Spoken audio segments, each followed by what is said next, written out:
इस वक्त की बड़ी खबर आपको बता दें, नई संसद भवन के परिसर में ओम बिरला पहुंच चुके हैं। तस्वीरें हम लगातार आपको दिखा रहे हैं। एनडीए के उम्मीदवार हैं ओम बिरला। नंबर्स के लिहाज से आप अभी से ये मान सकते हैं कि वो विजयी होंगे, लेकिन जो प्रक्रिया है, जो औपचारिकताएं हैं, वो आज इस नई सदन में आप होते हुए देखेंगे। और एक बात और आप तय मानकर चलिए कि ये एक परीक्षा है। परीक्षा इस लिहाज से प्रधानमंत्री नरेंद्र मोदी का ये जो टेन्योर है, थर्ड टेन्योर, ये 18वीं लोकसभा और पहले ही चरण में, पहले ही कदम पर एक चुनौती इंडिया अलायंस की ओर से दे दी गई। उन्होंने भी अपने स्पीकर पद के लिए एक नाम मैदान में उतार दिया, के सुरेश। अब के सुरेश के पक्ष में क्या पूरे 233 इंडिया अलायंस के सांसद वोट कर पाएंगे? और क्या 233 मेजॉरिटी है? नहीं है, लेकिन इसके बावजूद, क्योंकि एक परसेप्शन की लड़ाई है और इसे राहुल गांधी लड़ना चाहते हैं, लेकिन इस लड़ाई में बहुत सारी अड़चनें इस लिहाज से है कि एक तरफ टीएमसी पहले नाराज हो गई कि उनसे चर्चा नहीं की गई। हालांकि अब टीएमसी का स्टैंड क्लियर हो गया है। वो ये कह रहे हैं कि हम के सुरेश के पक्ष में वोट करेंगे। अब बात आती है एनसीपी के शरद गुट की। उनसे जब ये सवाल पूछा गया कि वो किसके पक्ष में वोट करने जा रहे हैं, तो एनसीपी शरद गुट के सांसद ये कहते हैं कि अभी हमें नहीं पता। इधर ओम बिरला है। ओम बिरला के परिवार को यह भरोसा है कि एक बार फिर से वो स्पीकर चुने जाएंगे। इंडिया टीवी से बातचीत के दौरान ओम बिरला की पत्नी ने क्या कहा, वो आपको सुना दें। क्या कहेंगे आप मैम, इतनी लंबी जर्नी रही है और अब दूसरी बार क्या एक्सपेक्टेशन थी कि लोकसभा अध्यक्ष बनेंगे, क्या कहेंगे आप, बताइए।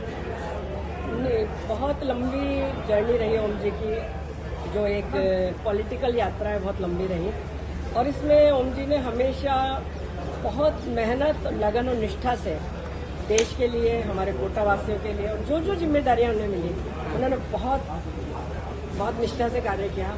और मैं यही शुभकामनाएं दूंगी ओम जी के आगे उज्जवल भविष्य के लिए और हमारे सभी हमारे राष्ट्रवासियों को कि आप सबने, और जो शीर्ष नेतृत्व का मैं बहुत बहुत आभार करती हूँ, जिन्होंने ओम जी पर इतना विश्वास जताया और उन्हें पुनः इस बार इस पद को के लायक समझा। मैं उन सबका आभार करती हूँ, बहुत बहुत धन्यवाद देती हूँ। और देश के वासियों को यही कहना चाहूँगी कि हमारा भारत देश ऐसे समर्थ हाथों में है आज मोदी जी के नेतृत्व में, कि बहुत आगे बढ़ेगा, बहुत ऊंचा जाएगा।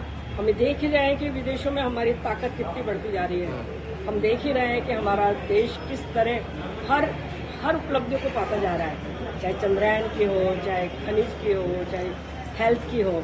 तो इन सब बातों को देखते हुए हम सोच सकते हैं कि भारत के उज्जवल भविष्य के लिए हम पूरे आशान्वित हैं और पूरा देश भी मोदी जी के साथ है और हम सब भी उनके साथ हैं। संसद में हो हल्ले के बीच में एक शांत शालीन सा, एक ऐसे स्वभाव का चेहरा जो पूरे संसद को कंट्रोल कर रहा है, एक बड़ा चैलेंज रहता है। घर पर आके भी तो कहते होंगे कि किस तरीके से हेक्टिक दिन रहा है, क्योंकि आप तो सब कुछ संभालती हैं।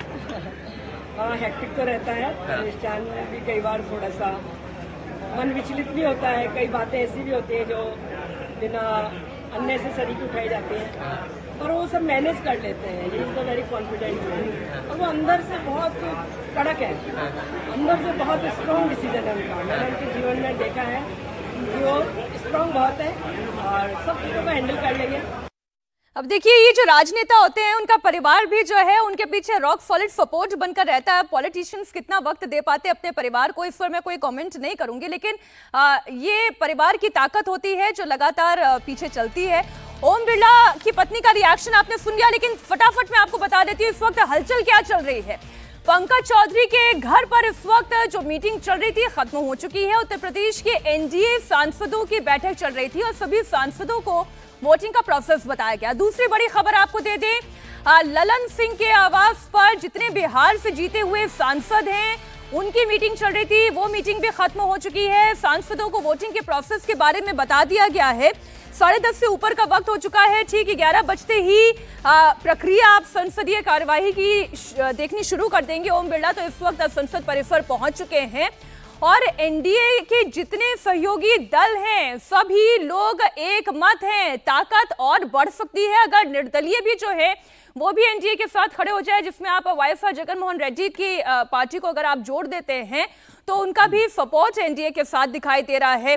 अगर अकाली दल की भी बात कर ले, एक सांसद उनकी भी जीत के आए हैं, तो उनका भी सपोर्ट इस तरफ दिखाई दे सकता है। इस बीच केंद्रीय मंत्री गिरिराज सिंह ने एक बयान दिया, कांग्रेस संसदीय परंपरा को नहीं मानती, विपक्ष बच्चों की तरह बात कर रहा है। ये बताइए क्या बातचीत हुई है, मीटिंग के लिए बुलाया गया था? देखिए, स्वाभाविक है, हमारा एनडीए एक गठबंधन है और एनडीए गठबंधन के लोग आज इकट्ठे हुए और हम लोगों ने यही चर्चा की, अगर संसदीय परंपरा को विपक्ष नहीं मानती हो, कांग्रेस नहीं मानती है, तो हम हर चीज के लिए तैयार हैं, चर्चा के लिए तैयार हैं। जो जिस चीज से वो आना चाहेंगे उस तरह से हम तैयार हैं, वोटिंग के लिए तैयार हैं, जो भी करें। डिप्टी स्पीकर के पद के चुनाव के लिए भी मांग है। अरे भाई, डिप्टी स्पीकर का होगा चुनाव तब न, उस समय बात करनी चाहिए। ये तो बच्चों की तरह बात कर रहे हैं।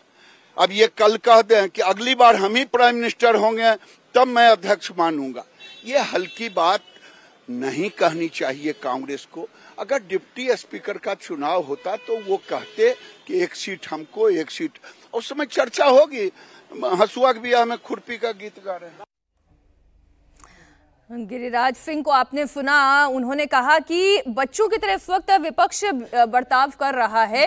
अगर आप वाकई में देखें, अच्छा, जगन मोहन रेड्डी की पार्टी के बारे में आपको बता दें, वाईएसआरसीपी के 4 सांसद ओम बिरला के पक्ष में वोट करेंगे, यानी कि पहले से जो आंकड़ा 293 का था उसमें 4 आप और जोड़ लीजिए, यहाँ मोदी की ताकत और बढ़ जाती है। अब ये कैसी परसेप्शन की लड़ाई है जो ना नंबर्स में जीती जा पा रही है, ना निर्दलीय आपके साथ खड़े होते हुए दिखाई दे रहे हैं।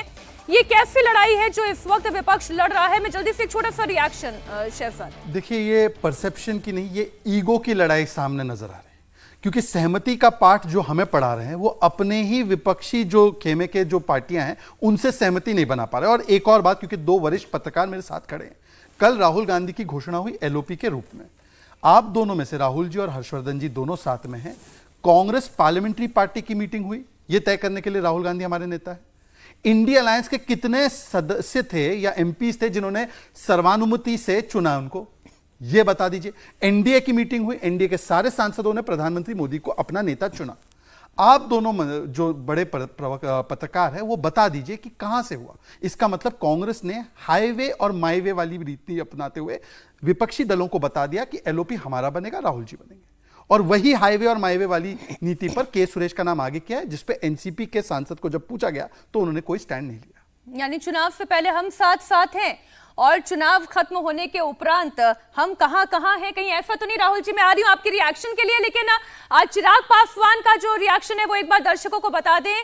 जीत को लेकर वो कह रहे हैं कि हम आश्वस्त हैं। वहीं इसके ठीक उलट अगर तरुण गोगोई की हम बात करें, असम से आते हैं, गौरव गोगोई, माफ कीजिएगा, गौरव गोगोई, तरुण गोगोई उनके पिता हैं। गौरव गोगोई ने क्या कहा, एक बार वो आपको सुना देते हैं। देखिए, जैसे हमने कहा कि सत्ता पक्ष को अपना रवैया बदलने की ज़रूरत है। अगर सहमति वो चाहते हैं तो सहमति सबकी बातें सुनने के बाद होती है, और सत्ता पक्ष ये तय नहीं कर सकती कि कौन से मुद्दों को पहले और कौन से मुद्दों को बाद में लेगी। तो इसलिए मुझे लगता है कि आज के बाद सत्ता पक्ष को ये संदेश मिलना चाहिए कि 2024 का पहला का सदन और 2024 के बाद का सदन में बहुत जमीन आसमान का फर्क है। बच्चा, ममता बनर्जी और अभिषेक बनर्जी का भी कहना है कि कल इंडिया ब्लॉक ने उनसे कांटेक्ट नहीं किया, उनके लोगों से कांटेक्ट नहीं हुआ अनाउंस करने से पहले नाम का, उस पर क्या कहना चाहिए? आदरणीय खड़गे जी, राहुल गांधी जी सभी के साथ संपर्क में हैं। मुझे नहीं लगता कि इस विषय में वर्तमान के समय में अब कोई किसी प्रकार का असमंजस है। नमस्कार।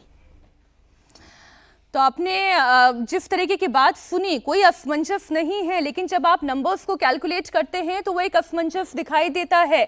अगर हम उन सांसदों की बात करें जो कांग्रेस के सांसद हैं या टीएमसी के सांसद हैं, जो अभी अपने अपने व्यक्तिगत कारणों की वजह से शपथ ही नहीं ले पाए, वो आज की वोटिंग प्रक्रिया में कैसे भाग लेंगे? इधर अगर आप एनडीए के हौसलों को देखें तो वो परवान पर हैं। चिराग पासवान कह रहे हैं कि हम जीत को लेकर आश्वस्त हैं। ओम बिरला दोबारा स्पीकर बनेंगे। विपक्ष का शर्त रखना ही गलत है। देखिए अभी मीटिंग खत्म हो चुकी है और यहाँ पर देखिए जो आए थे सांसद बिहार से वो यहाँ पर पहुंचे हुए हैं। चिराग जी, कोई चर्चा नहीं, सब लोग जीत कर आए। ललन भाव सबको नाश्ते पे बुलाए थे, सब लोग नाश्ते में क्या क्या रहा, क्या क्या रहा? स्पीकर का चुनाव होने जा रहा है, इंडिया कितना कॉन्फिडेंट है, आप लोग कितना कॉन्फिडेंट? पूरी तरीके से, इसमें कहीं किसी को कोई शंका थोड़ी है। और देखिएगा हम लोग के संख्या बढ़कर ही इस बार उनका चुनाव जब वो जीतेंगे ओम बिरला जी, तो उसमें संख्या भी आप देखिएगा एक बड़ी संख्या से। डिप्टी स्पीकर के जो चुनाव की मांग कर रहे हैं, देखिए डिप्टी स्पीकर के लिए सरकार पूरी तरीके से चर्चा के लिए तैयार थी। हम लोगों के सामने माननीय रक्षा मंत्री आदरणीय राजनाथ सिंह जी की बात हम लोग के सामने हो रही थी, पूरी तरीके से हम लोग उसके लिए चर्चा के लिए हम लोग तैयार थे। पर विपक्ष ने जिस तरीके से सामने शर्तें रखकर इसको करवाने का प्रयास किया, ये गलत है। ललन सिंह को भी एक बार सुनते हैं, उन्हीं के घर पर उन्हीं के आवास पर ये मीटिंग चल रही थी। पूछिएगा कि नई नई परंपरा कायम कर रहे हैं, कांग्रेस पार्टी से जाके पूछिए, जो चाह रहे हैं कि बुलडोज कर रहे हैं। उनका कहना है कि डिप्टी स्पीकर आप लोग उनको नहीं दे रहे हैं, इसलिए डिप्टी स्पीकर के लिए कल श्री केसी वेणुगोपाल और श्री टी.आर. बालू जी आए थे, रक्षा मंत्री जी थे, गृह मंत्री जी थे, जेपी नड्डा साहब थे, हम सब लोग वहां थे और उनको ये कहा गया कि डिप्टी स्पीकर का जब चुनाव होगा सभी लोगों से बात करने के बाद तय होगा। वो कह रहे थे कि आज की तारीख में आप ये मंजूर करिए और इसका ऐलान करिए। तो कहीं शर्तों के साथ काम होता है क्या? शर्त के साथ राजनीति नहीं होती है। राजनीति में उन्होंने कहा कि सबसे बात होगी, तो बात होगी जब होगी। विपक्ष में एगो राहुल गांधी है क्या? कांग्रेस पार्टी खाली है? तो इसलिए आज तो देखे नहीं है आपने तृणमूल कांग्रेस का क्या बयान आया कि स्पीकर के चुनाव में उम्मीदवार भी उन्होंने खड़ा किया, उनसे भी राय सलाह नहीं किया। तो इन लोगों का यही तरीका है काम करने का और लोकतंत्र की बात करेंगे। असदुद्दीन ओवैसी जो शपथ के बाद नारा लगाए उसको लेकर ये गलत है। आप भारत के संविधान के प्रति शपथ लेते हैं और भारत के संविधान के प्रति शपथ लेने के साथ आप किसी विदेशी मुल्क का जिंदाबाद करते हैं। यह आपके जो शपथ आपने लिया उसको भी ये दर्शाता है कि आपने शपथ जो है आधे मन से लिया है। विपक्ष के बहुत सांसद अपने अपने तरीके तो चुनाव के लिए ही डालते ना। कुछ रात को कुछ बातचीत सर, कुछ आइस ब्रेकिंग कह रहे हैं कि शायद आपको डिप्टी स्पीकर का पोस्ट पे अभी भी आप लोग अड़े हुए हैं सर। नहीं, अब तो बातचीत ही नहीं तो सवाल उठता नहीं। तो यहाँ पे मल्लिकार्जुन खड़गे साहब अभी मल्लिकार्जुन खड़गे को तो आपने सुना, वो ये कह रहे हैं कि अब तो जो है सामने ही है, ये वोटिंग की प्रक्रिया से ही क्लियर होगा। लेकिन अभी थोड़ी देर पहले देवेंद्र पराशर हमारे सहयोगी जुड़े हुए हैं, थोड़ी देर पहले ललन सिंह का जब मैं वक्तव्य सुन रही थी, बड़ी कमजोर नब्ज उन्होंने इंडिया अलायंस की दबा दी। ललन सिंह ने कहा कि विपक्ष में क्या केवल राहुल गांधी ही हैं, इंडिया अलायंस में बाकी पार्टीज भी हैं। क्या कोई बाकी दलों के साथ भी बैकडोर चैनल से कोई चर्चा हुई है क्या? देखिए, अलग अलग दलों से बातचीत तो हो ही रही थी और जैसे कि राजनाथ सिंह ने खुद टीएमसी के नेता ममता बनर्जी से फ़ोन पे बातचीत की थी और उनको ये बताने की कोशिश की थी कि स्पीकर के पोस्ट पे सर्वसम्मति होनी चाहिए। और अगर मोशन को देखें तो मोशन से भी आपको एक दिलचस्प तस्वीर नज़र आएगी। जैसे जो के सुरेश के लिए मोशन दिया गया है, यानी कि जो प्रस्ताव दिया गया हाउस में रखा गया है, टोटल कुल 17 प्रस्ताव हैं। उस 17 प्रस्ताव में 3 प्रस्ताव ऐसे हैं जो कि के सुरेश को स्पीकर बनाने के लिए हैं। उनमें से एक है जिसमें अरविंद सावंत ने उस प्रस्ताव को रखा है, इनके प्रेमचंदन ने उसको सेकेंड किया है। दूसरा है जिसमें सुप्रिया सुले और कनी मोदी इन लोगों ने उसको सेकंड किया है। तीसरा जो प्रस्ताव है उसको आनंद भदौरिया ने रखा है। तो कुल मिलाकर टीएमसी का कोई भी व्यक्ति न प्रस्ताव रखने में शामिल रहा, न उसको सेकंड करने में शामिल रहा। दूसरी तरफ जो 14 प्रस्ताव हैं वो ओम बिरला के पक्ष में है, जो कि सबसे प्रमुख है। प्रधानमंत्री नरेंद्र मोदी ने जो पूरा पॉजिटिव लग रहा है क्योंकि कैंडिडेट जो उनकी तरफ से भी उतरा हुआ, इंडिया ब्लॉक की तरफ से भी। अब जो सोच रहे हैं आप सही सोच रहे होंगे। सर, कंसेंसस बनाने की कोशिश की थी आपने, लेकिन क्या हुआ है? हो गई। जो आप सोच रहे हैं वो सही सोच रहे होंगे। राजनाथ सिंह को आपने सुना, कुछ नहीं कहते हुए भी उन्होंने बहुत कुछ कह दिया, सारे जवाब भी दे दिए। देवेंद्र, आप अपनी बात पूरी कर लें। यहाँ तो मैं ये बता रहा था कि जो 14 और 3 यानी कुल 17 प्रस्ताव रखे गए हैं, उन प्रस्तावों की रूपरेखा के हिसाब से आप समझ लें तो दोनों दलों की स्थिति, दोनों गठबंधनों की स्थिति समझ में आ सकती है। जहाँ पर एक तरफ एनडीए के प्रस्ताव रखे गए हैं और संपूर्णता के साथ रखे गए हैं, वहीं दूसरी तरफ टीएमसी का कोई भी व्यक्ति न प्रस्ताव रखने में शामिल रहा, कोई भी सांसद ना उसको सेकेंड करने में। और नंबर्स के हिसाब से तो आप सभी जानते हैं। अब देखने वाली बात सिर्फ ये रहेगी कि इस लेवल तक आके कि आपने एक कैंडिडेट दिया, सार्वजनिक बयानबाजी की, क्या वोटिंग तक उसको टिकाएंगे या फिर ध्वनि मत से ही पास करा दिया जाएगा? क्योंकि अगर वोटिंग तक मामला टिका तो बहुत ज़्यादा आशंका इस बात की रहेगी अपोजिशन के लिहाज से। अपोजिशन का खेमा जो है वो इसे आशंका के तौर पर ही देख रहा है कि नंबर्स जो उनके हैं उससे काफ़ी कम आ सकते हैं, जबकि एनडीए बढ़ा हुआ हो सकता है। जी, अब बहुत ज्यादा वक्त बाकी नहीं रहा है। अगले 15 मिनट के अंदर हम देखेंगे संसदीय कार्रवाई शुरू हो जाएगी। कौन जीतने जा रहा है स्पीकर पद का ये चुनाव? 2 प्रस्ताव सामने रखे जाएंगे, एक एनडीए की ओर से ओम बिरला का, एक इंडिया अलायंस की ओर से के सुरेश का। अब ध्वनि मत से ये पास होता है या वोटिंग की प्रक्रिया पर्ची के जरिए होती है? क्योंकि जो जानकारी आ रही है कि अभी जो पूरा टेक्निकल सिस्टम है वहां पर वोटिंग का, वो अभी तैयार नहीं हो पाया है। तो किस तरीके से ये प्रोसेस आगे बढ़ता है, अगले 15 मिनट के अंदर आप वो प्रक्रिया भी इंडिया टीवी पर लगातार देखेंगे। लेकिन राहुल जी, ये पहला टेस्ट है, ये पहला टेस्ट नरेंद्र मोदी का इस लिहाज से कि स्पीकर के पद को लेकर भी एक चुनाव हो रहा है, संख्या बल उनके पक्ष में है। लेकिन ये टेस्ट राहुल गांधी का भी है बतौर ओपोजिशन के लीडर।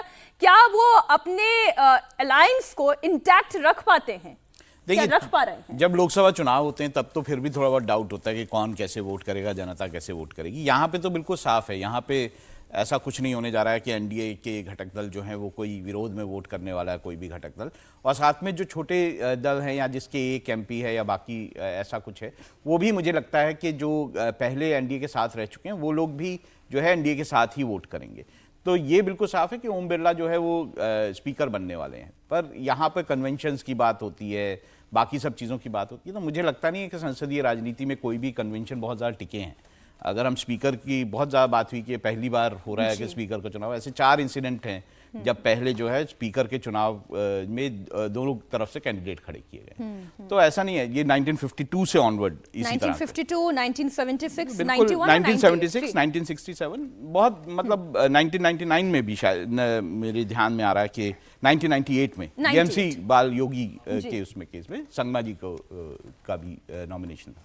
तो मुझे लगता है कि इस तरह से अगर कन्वेंशंस को राजनीति में देखेंगे तो वो टिकती बहुत ज्यादा नहीं है, कभी बनती हैं कभी बिगड़ जाती हैं।